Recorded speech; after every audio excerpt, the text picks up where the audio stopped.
Ó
profundidade das riquezas, tanto da sabedoria como da ciência de Deus.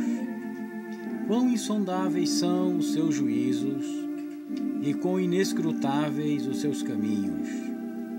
Porque quem compreendeu a mente do Senhor, ou quem foi seu conselheiro, ou quem lhe deu primeiro a ele, para que lhe seja recompensado? Porque dele, por ele e para ele são todas as coisas. Glória, pois, a ele eternamente. Amém.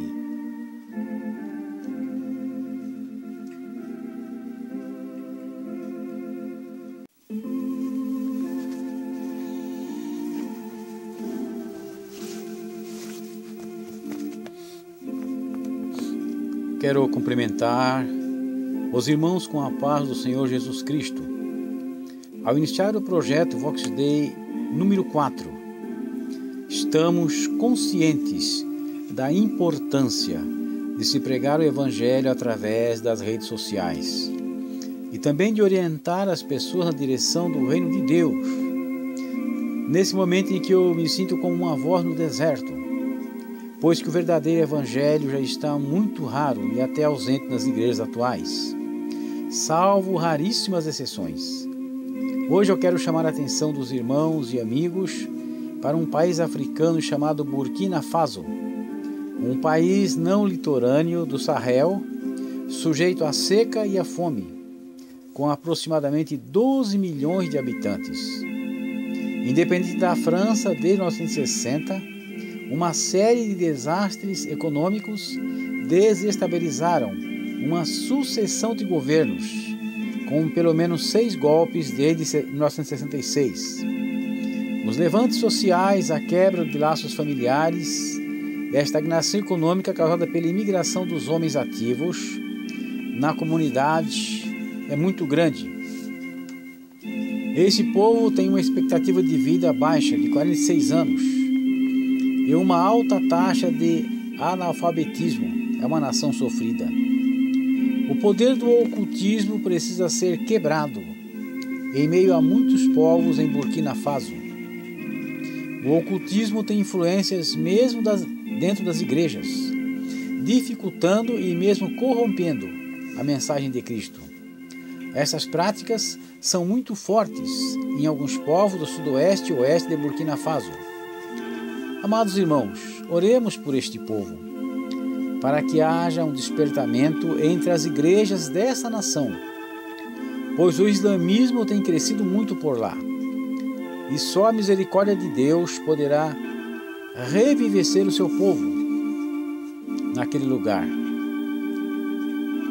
Eu agradeço aos irmãos que têm compartilhado este projeto Vox Dei com outras pessoas. Que Deus lhes possa abençoar ricamente. Vamos orar.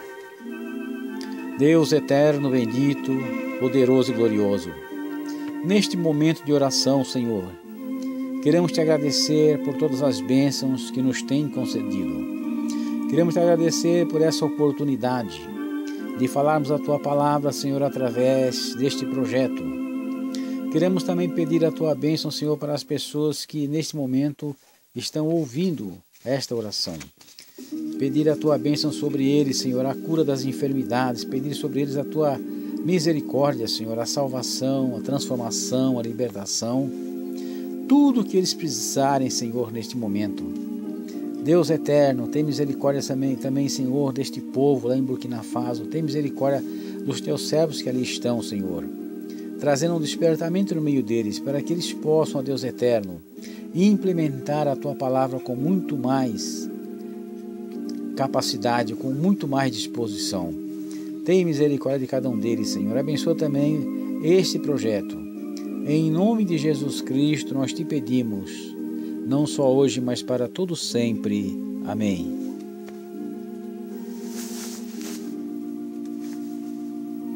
Iniciando esse período de louvor, nós vamos entoar o hino de número 116 do Inário Veredários.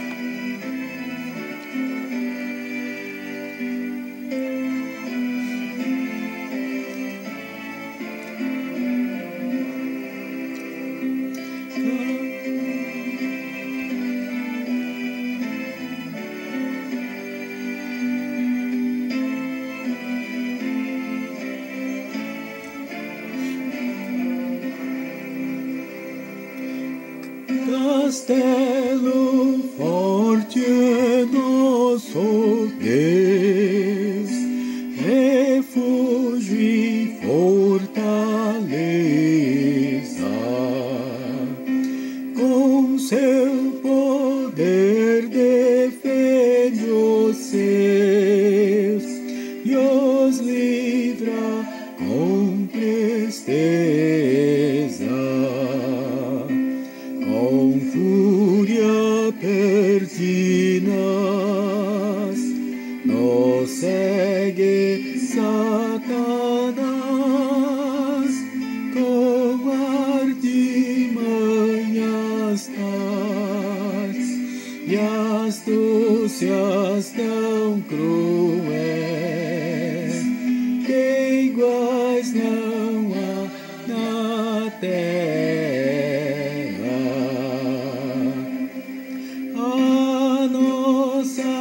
Força nada faz, estamos sim perdidos, mas nosso Deus socorro traz, e somos protegidos. Sabeis quem é Jesus, o que venceu na cruz, Senhor dos altos céus, e sendo o próprio Deus, triunfa na batalha. Se nos quiserem devorar, demônios não contados, não nos iriam assustar, nem somos derrotados. O grande acusador dos servos do Senhor já condenado está, vencido cairá por uma só palavra. Se a palavra vencerá, sabemos com certeza, e nada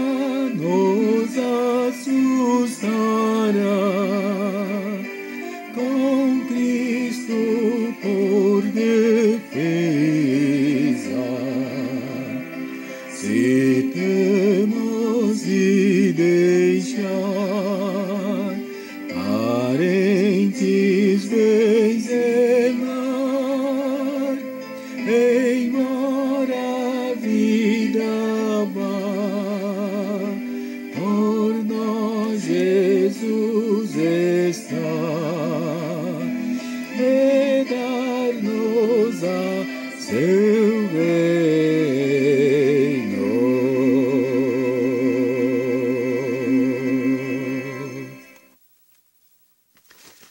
Dando prosseguimento a esse momento de louvor, vamos entoar o hino de número 117 do Inário Veredários.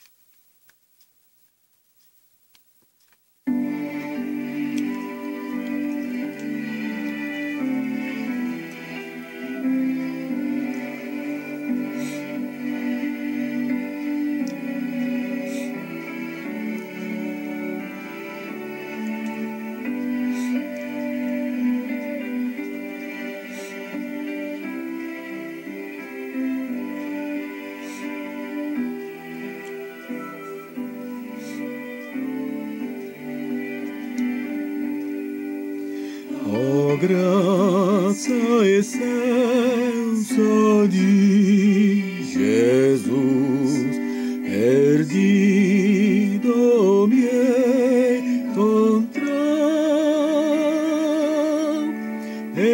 estando cego me fez ver, da morte me livrou. Graça libertou-me assim, e meu temor levou. Oh, quão preciosa é para mim a hora em que me achou. Mil lutas, dores, tentações caíram sobre mim, porém a graça me salvou. Feliz eu sou, enfim. E quando ao céu em glória eu for, ao lar de paz e luz, pra sempre então eu cantarei da graça de Jesus.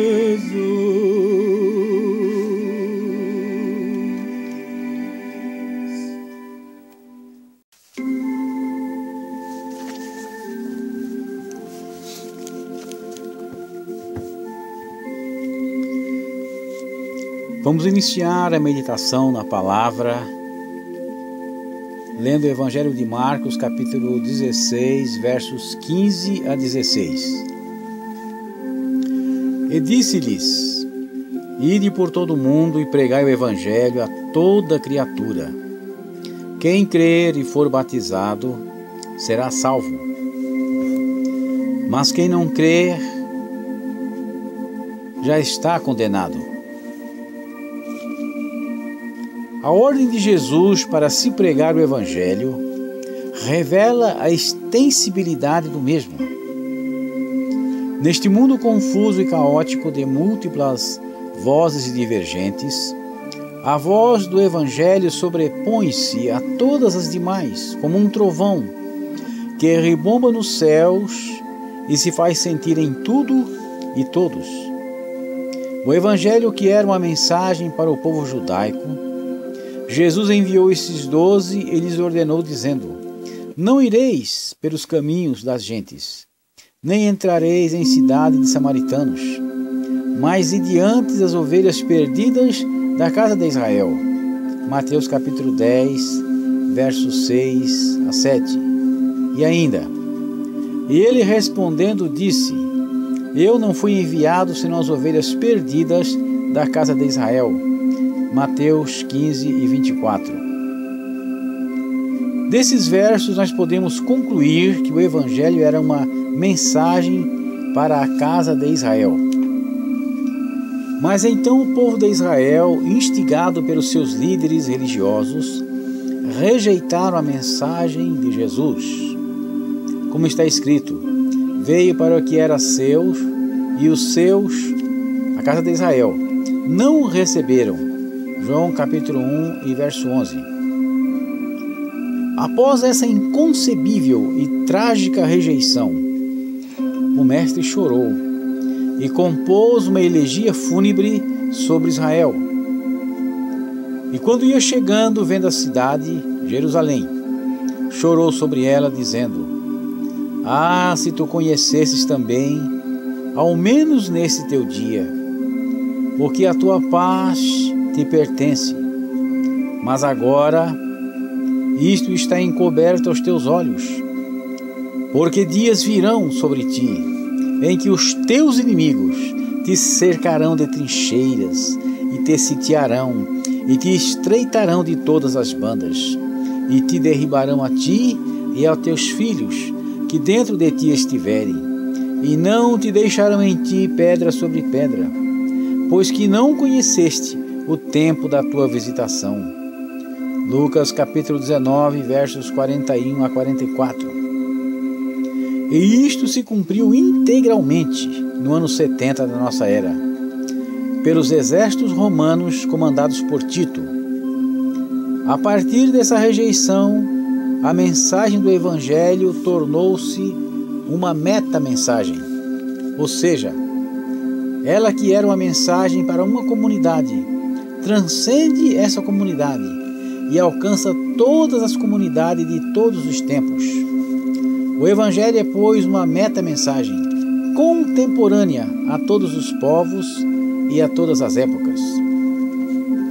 Jesus disse: Ide por todo o mundo, significando claramente que o Evangelho não tem fronteiras geográficas, como também está em Jeremias 22 e 29. Ó terra, terra, terra, ouve a palavra do Senhor. O Evangelho não tem pátria, nem nacionalidade. É universal. Toda a terra deve ouvi-lo e recebê-lo, pois Deus quer que todos os homens se salvem e venham ao conhecimento da verdade. 1 Timóteo 2 e 4. E além disso, é longânimo para convosco, não querendo que alguns se percam, senão que todos venham a arrepender-se. 2 Pedro capítulo 3 e verso 9. De formas que, quando a Escritura diz, Deus quer que todo homem se salve, e outra vez, senão que todos venham a arrepender-se, ela está dizendo o que está escrito: todos os homens venham a arrepender-se, que todos os homens sejam salvos. E não podemos ver aí escolha para a salvação ou condenação, como as doutrinas calvinistas ensinam, pois mediante estes versos, o desejo de Deus é que todo homem venha arrepender-se e que seja salvo. E isto está claríssimo nessa revelação. E nesse sentido, a vontade de Deus é que todo e cada homem seja salvo, pois como está escrito: Dize-lhes: Vivo eu, diz o Senhor Jeová, que não tenho prazer na morte do ímpio, mas que o ímpio se converta do seu caminho e viva. Ezequiel capítulo 33 e verso 11. E se esta é a vontade de Deus, e se devemos crer que a vontade de Deus é soberana, por que isso não acontece? É porque nessa atitude de Deus soberanamente permitiu que o homem usasse o seu livre-arbítrio para decidir sinergeticamente a escolha da sua salvação. Porque sem mim nada podeis fazer, João 15 e 5.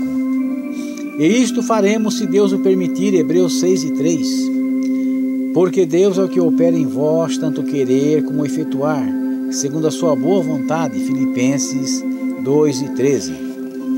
Então, mediante esses versos, nós entendemos como a vontade do homem age sinergeticamente com a vontade soberana de Deus, que graciosamente permite o homem fazer ou escolher junto com a vontade de Deus, ou seja, a vontade soberana de Deus produz o querer na vontade do homem e efetua sinergeticamente esse querer com o próprio homem. Isto está claro nesses versos.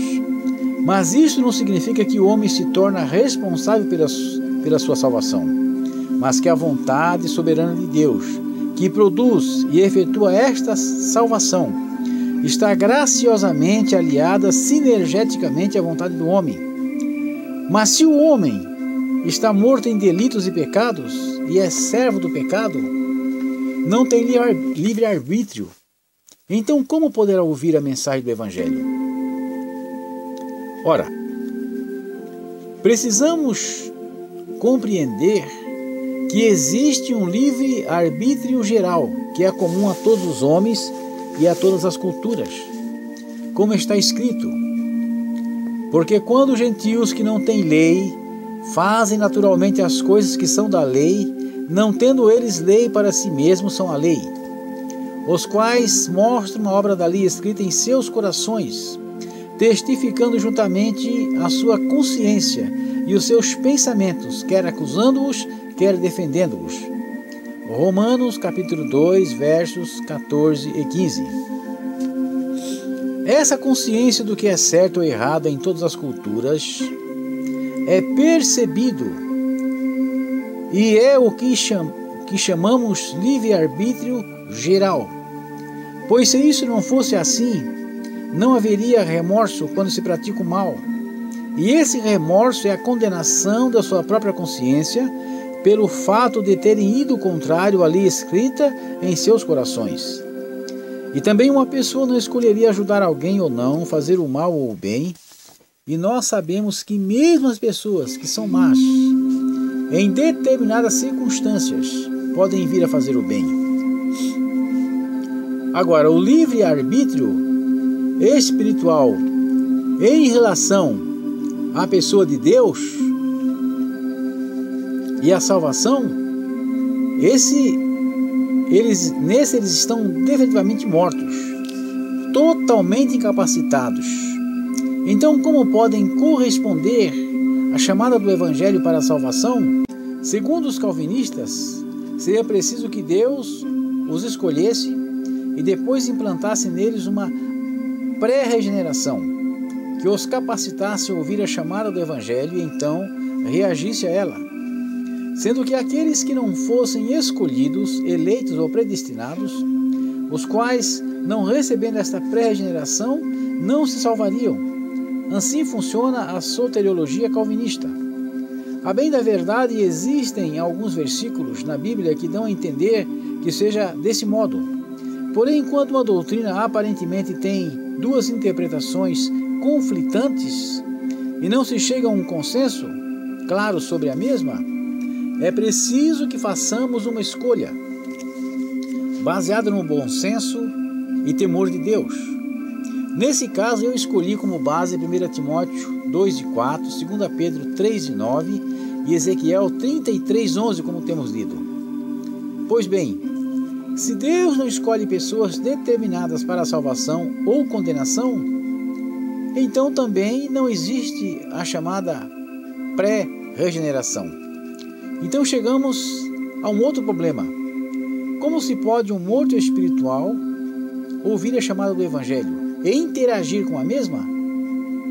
O primeiro fato é que está escrito em João 5:24-25. Na verdade vos digo, que quem ouve a minha palavra e crê naquele que me enviou, tem a vida eterna, e não entrar em condenação, mas passou da morte para a vida. Em verdade vos digo que vem a hora, e agora é, em que os mortos ouvirão a voz do Filho de Deus, e os que a ouvirem viverão.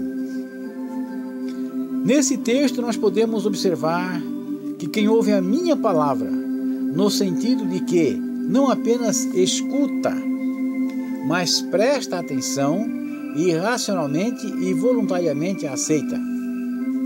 Em segundo lugar, se a aceita, passa da morte para a vida, ou seja, estava morto, espiritualmente. Em terceiro lugar, vem a hora e agora é em que os mortos espirituais ouvirão a voz, Evangelho, do Filho de Deus. E finalmente, os que a ouvirem viverão, no sentido de dar atenção e aceitá-la. Mas como um morto espiritual pode ouvir o Evangelho? Está escrito em Romanos, no capítulo 1, e verso 16. Porque não me envergonho do Evangelho de Cristo, pois é o poder de Deus para a salvação de todo aquele que crê, primeiro do judeu e também do grego. Aqui está como um morto pode ouvir o Evangelho. Pois no momento em que o Evangelho é pregado, o poder de Deus age no indivíduo, ressuscitando-o dos mortos e restaurando-lhe a capacidade de entender e escolher o Evangelho livremente. Se não o fizer, voltará para a morte espiritual. Se o fizer, será confirmado na vida e tornar-se-á uma nova criatura. Mas se todos ouvem o Evangelho e nem todos o aceitam, considerando que o poder de Deus a todos capacitou, como explicar esse fato? Está escrito em João no capítulo 3 e verso 19. E a condenação é esta, que a luz veio ao mundo, e os homens amaram mais as trevas do que a luz, porque as suas obras eram más. Esse texto nos mostra a causa da não salvação dos homens, que ouvem o Evangelho e não se convertem. Não está na escolha ou não escolha de Deus para a salvação, mas porque muitos homens desenvolvem um amor tão grande pelas trevas, que mesmo quando se lhes resplandece a luz do Evangelho, os mesmos preferem continuar com as trevas. Notemos bem, é uma escolha baseada no amor que está no coração do indivíduo. Então a salvação ou não está baseada na escolha do indivíduo mediante o amor que está no seu coração. Agora, porque alguém com a mesma gênese pecaminosa que os demais, que aceitam o amor de Deus, podem desenvolver um amor tão grande pelas trevas que os impedem de vir para a luz? Bom, a Bíblia não explica, tão somente reconhece o fato em si. Por isso Jesus Cristo disse: pregai o Evangelho a toda criatura. Todos os homens de toda a terra precisam ouvir o Evangelho. E a igreja não pode ficar achando que os eleitos acharão a igreja e serão salvos. Essa teologia é nefasta para a igreja, deixando os crentes satisfeitos com o fato de congregarem sem se preocupar com os perdidos da terra. E ficam tão cegos que ainda criticam aqueles que vão pregar o Evangelho aos pecadores que estão fora das igrejas, tornando-os refinados egoístas e ignorantes, pois em desobediência flagrante ao ídolo de Jesus, ainda se justificam em uma doutrina errônea. Em Romanos, capítulo 1, versos 14 e 15, Paulo diz o seguinte: eu sou devedor tanto a gregos como a bárbaros, tanto a sábios quanto a ignorantes. E assim, quanto está em mim, estou pronto para também vos anunciar o Evangelho, a vós que estáis em Roma. E se Paulo era devedor à espécie humana, quanto à pregação do Evangelho, você, crente moderno, acha que não és também devedor? Você que vive frequentando igreja, satisfeito consigo próprio, em ser ou achar que é salvo, sem se importar com os perdidos da terra? Ai de você, quando se defrontar com aquele que tem olhos como chamas de fogo. A chamada para se pregar o Evangelho é para todos os seguidores de Cristo, sem exceção. Ai dos pastores, reverendos, anciãos, bispos, apóstolos e a todos os líderes espirituais evangélicos que não pregam, não levam o evangelho aos perdidos e não ensinam a igreja a fazer esta obra e também não são exemplos nisso, que se escondem atrás dos seus títulos e doutrinas para se justificarem e serem desobedientes à voz do Senhor. Vocês serão envergonhados naquele dia, pois sabiam qual era a vontade do Mestre de Nazaré, mas foram desobedientes e displicentes. Por outro lado, não há na terra nenhum outro modo de salvar-se, a não ser através do Evangelho. E quando um líder, uma igreja ou um membro de igreja não se preocupa com isso, deveria ser punido severamente pelo Senhor da Seara. Por isso, amado irmão, ao ouvir estas palavras, você é responsável pela luz desse conhecimento de Deus. Quanto a isso, se na sua igreja não te é ensinado isto, não continue assim. Procure, a partir de agora, a evangelizar o mundo. Não fique atrás de líderes eclesiais que já não têm a visão do reino de Deus e estão neutralizados por uma visão denominacional e terrena. Arregace as mangas e invista o seu tempo e dinheiro no reino de Deus. Corra, pois o tempo se esgota rapidamente. É tempo de pensar grande, ou seja, no reino de Deus, e menos nos reinos denominacionais de homens religiosos. Prezado amigo, estas palavras estão de acordo com o espírito bíblico, com a doutrina bíblica mais correta.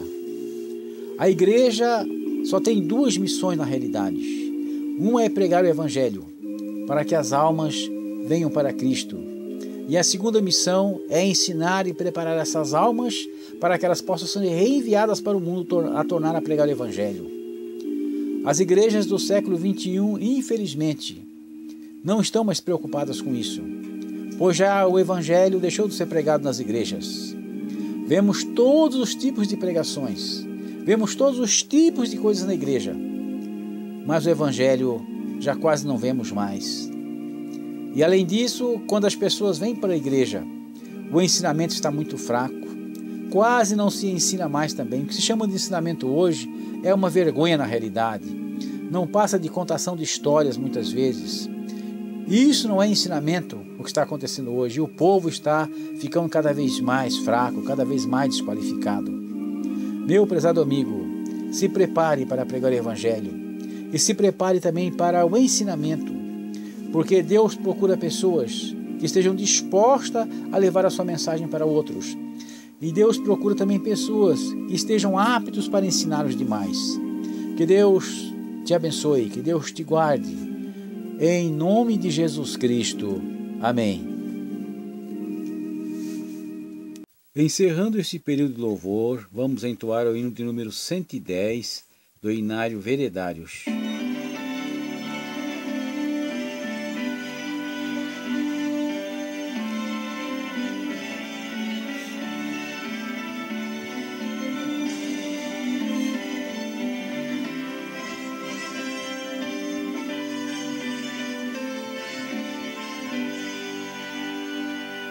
Se tu buscares a Jesus, encontrarás o Salvador. A ti virá manhã de luz e paz em seu amor. Se buscares conhecê-lo, oh, sim, amá-lo-ás também. Manhã feliz despontarás, pra ti rolares de lei. A luz do que ele prometeu, em teu viver desfrutarás o amor e as bênçãos lá do céu, e Deus a doce paz. Se buscares conhecê-lo, oh, sim, amá-lo lua-las também. Manhã feliz despontarás, pra ti no lar de além. Jesus compreende a tua dor e sempre quer seu bem-estar. Crê, porque junto ao Salvador conforto a se gozar. Se buscares conhecê-lo, oh sim, amá-lo-ás também. Manhã feliz despontarás, pra ti no lar de além.